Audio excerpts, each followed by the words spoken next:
Hi, my name is Suzanne Esper and welcome to this tutorial section.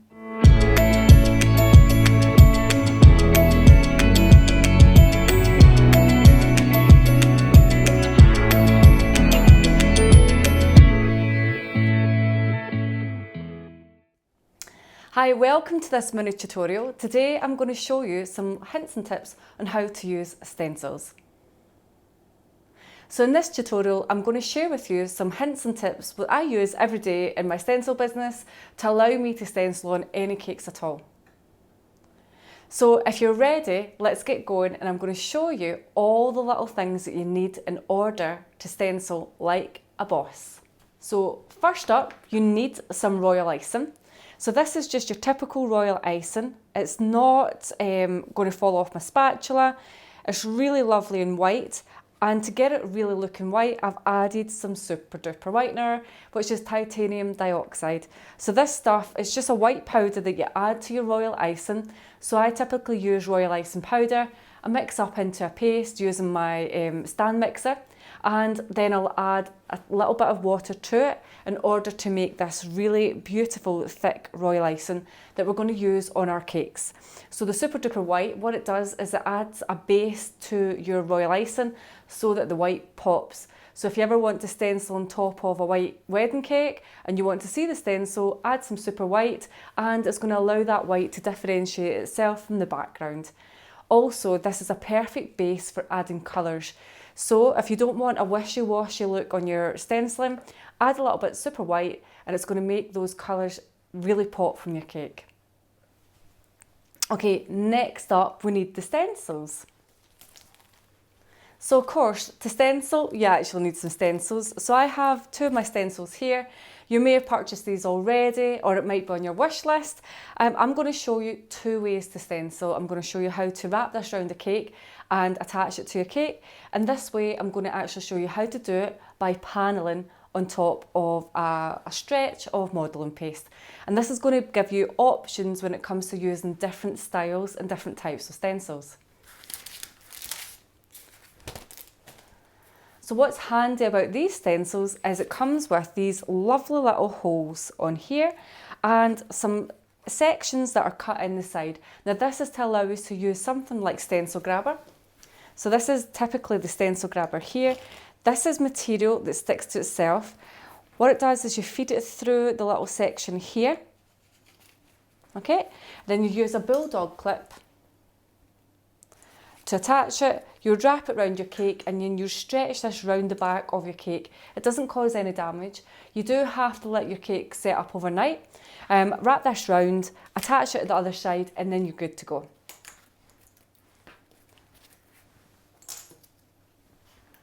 The second way of attaching is using pins. Now you have to sterilise your pins. And what you're going to do is there's some handy little guide holes here. You would pop those through and attach them onto your cake. This is going to mean that it's not going to move around. And you've got some along the long side and across the short side as well. So that's perfect for any size of cake, some smaller ones right up to your tall double barrel cakes.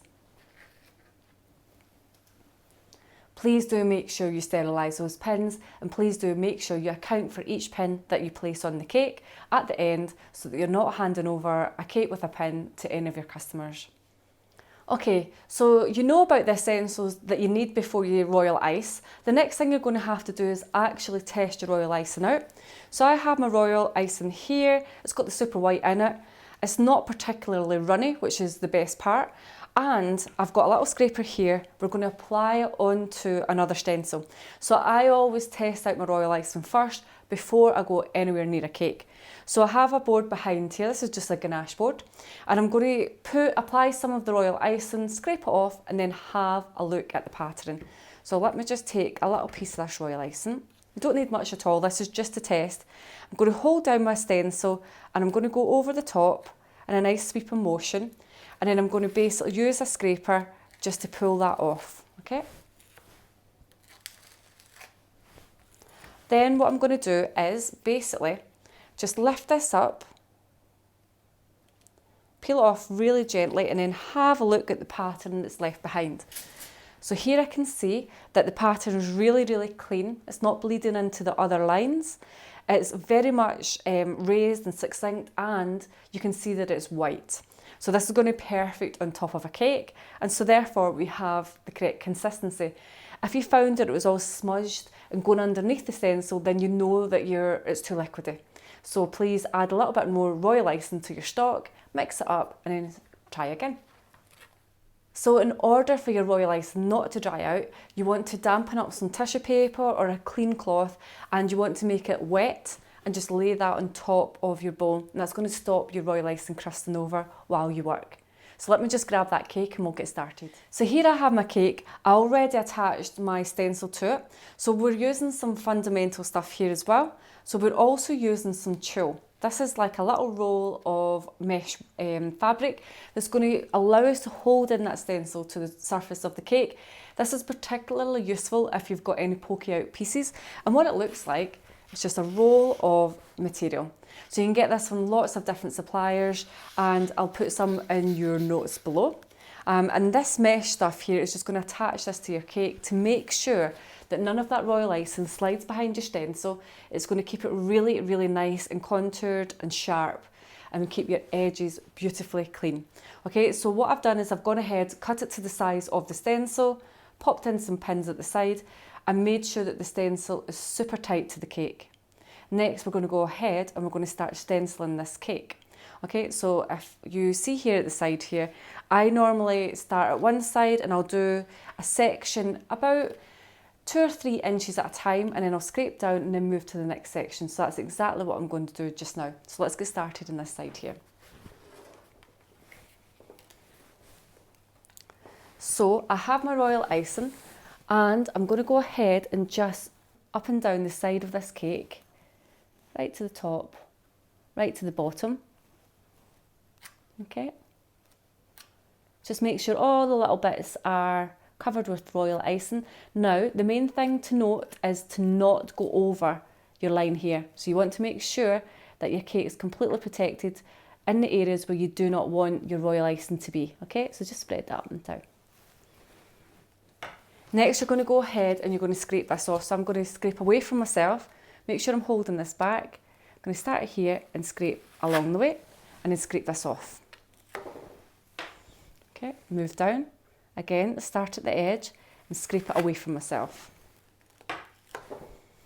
And move to the next section. So I can see here, I've got a little gap. I'm just going to fill that in before I go any further. Make sure it's all the way down. And again, I'm going to start to scrape. So hold that tight and scrape away from myself. And the same one here. Bring that down and scrape away. Okay, so now I am going to go ahead and I'm going to go round and do the rest of the cake, and I'll meet you back here. So what I'm going to do is I'm actually going to show you from this side how I would do that as well, so you can see a front view. So I'm just going to spread that up and down front of the cake.